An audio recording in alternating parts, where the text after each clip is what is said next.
変わったタイトル、ただ皆さんにとってはとても面白いタイトルだと思うんですけどね、私の周りには次から次へと赤ちゃんが生まれてるの、嬉しいですよね。私のご挨拶ご存知ですね。飼って生まれてきた人、大勢の人生まれてますね。で一言言いますよ。全部私です。今生きてる人たち、大勢の人生きてますね。全部私です。これから生まれてくる人、大勢の人みんなね私ですよね。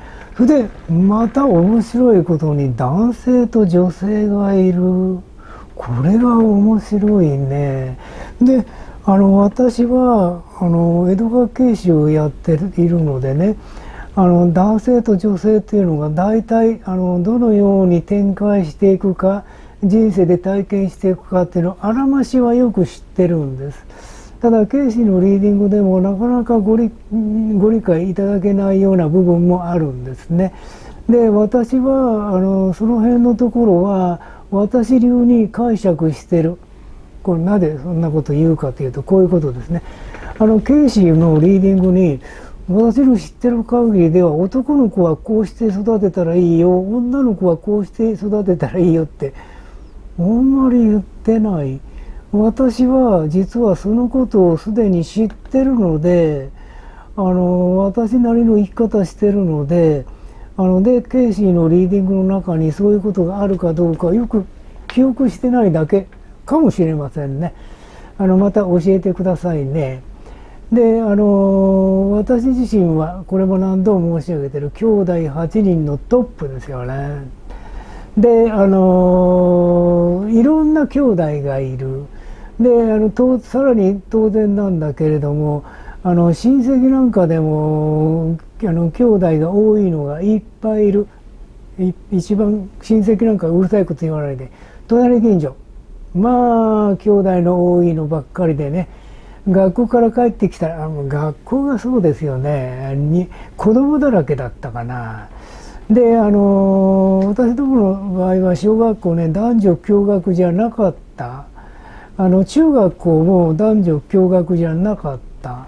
でもねほら近所に女の子いっぱいいるんでね、その辺についても全然違和感がない。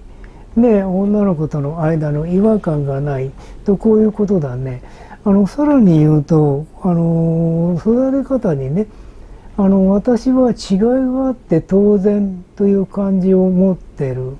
要するに兄弟がね私5人女の子が今私の下に5人いますんでね、もう生まれた時からお腹の中にいる時からと言った方がいいかな、一緒に育ってるということだね。それでしかも面倒見育った。だから女の子のことをよく知ってるんだよね。で男の子と女の子との育て方が違うかというとね、これ明らかに違うかな。女の子はね可愛い可愛いって言って育てるんですよ。で男の子はねかっこいいぞ素晴らしいぞと言って育てるんだね。これある意味で間違いないね。でそれが証拠にね男の子はね小さい時から自己顕示欲が強い。俺がと言うんだね。かっこいいね、すごいいいことだねって私は言って育てるかな。いや育ててきたということかね。そんで女の子はねかわいいかわいい。それが証拠に男の子はね生まれてからちょっと経つとねもう飛び上がったりね転んだりね食いついてきたりなんかするんですよ。これ掴みかかってくるこんなになってね。でも女の子は一般的にやらないかな。でどちらかというとねすやすやすやすやと寝て育つかな。それでね可愛いなって言って育てるとこういうことだね。昔乳母車っていうのがあって学校から帰ってきたらそれをねガタガタ道をね子供乗っけてたくさんいるからたくさん乗っけてもう走り回るんですけどね、乳母車が壊れるどんどん壊れるんだけれども、で女の子はねしがみついてるんだけども男の子はもう立ち上がっちゃって喜びますね。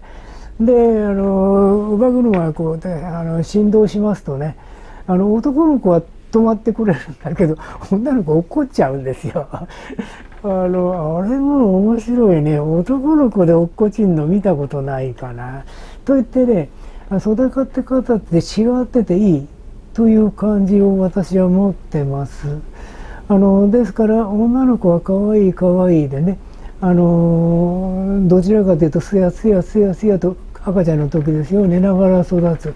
男の子はね、もう危険極まりないかな。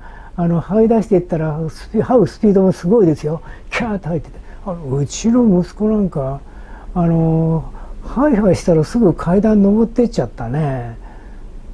まだ何ヶ月目ぐらいだけど階段こうやって上がってっちゃった。さすが男の子だね。で私は止めやしなかった。ただ上の方行ったら落っこちるといけないのね、それなりのサポートはしてたけれどね。でうちの息子は男性らしく育ってますね。女の子今のところはいないのでね、多分これからいないんじゃないかな。女の子は育ててはいないんですけどね。ということで男性と女性これ大事なので、私はそういうことのご相談をたくさん受けるのでね、やっぱり同じようなことを言ってね、女の子には優しく、男の子にはね活発にこちらからの対応をしていただいていいですね。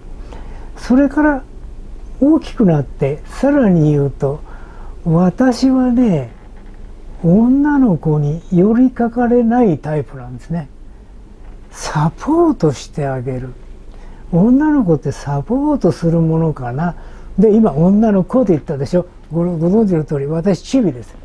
140センチないかもしれない、痩せぼっちです。40キロないかもしれない。で恋人はみんな大きかったんですけどね、大きい女の子だったけれども、まずね寄りかからないかね。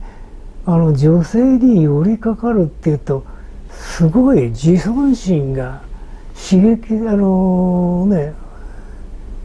抵抗する、サポートするっていう立場を取るんですね。ですから女の子の肩に寄りかからない、それから頭をいじくらないということだね。頭とかなんかいじくらない。もし髪に触るとしてもスッと触ってあげる。で腰の後ろからなんかからもスッともう支えてあげるという感じですね。これねとても大事なことで、寄りかかるっていう人はね、女の子に寄りかかる男の人のこと言ってますね。どちらかというとね、結婚しても何しても自分の相手に寄りかかるよ。だってそれ癖ができてるから。で私はいつもサポートして差し上げるのでね、結婚しても何してもサポートしてあげる。だって寄りかかったことないものね。とこういうことだね。で何度もこう言うけれども、私は非難批判否定しないのでね、家内や子供を叱ったことがない。こうしない方がいいよ、こうした方が楽しいね、こうしようかというような提案はするけどね、ダメと言ったことないと思う。こうしてもらうと嬉しいね、これは言えるけれどね、こうしなきゃダメじゃないとこれは言ったことないかな。江戸川ケーキ屋さんですからね、人を非難批判否定しないっていうのが私の基本的な生き方になるんです。ですから私は皆さんも非難批判否定しないんです。人を非難批判否定しないから当然自分自身も非難批判否定しない。ですから先ほどこの威張って言ってんじゃなくて、非難批判否定しない自分を完璧に受け止めてるからこうして申し上げてるんですね。皆さんもぜひ非難批判否定しない人生生きてみて。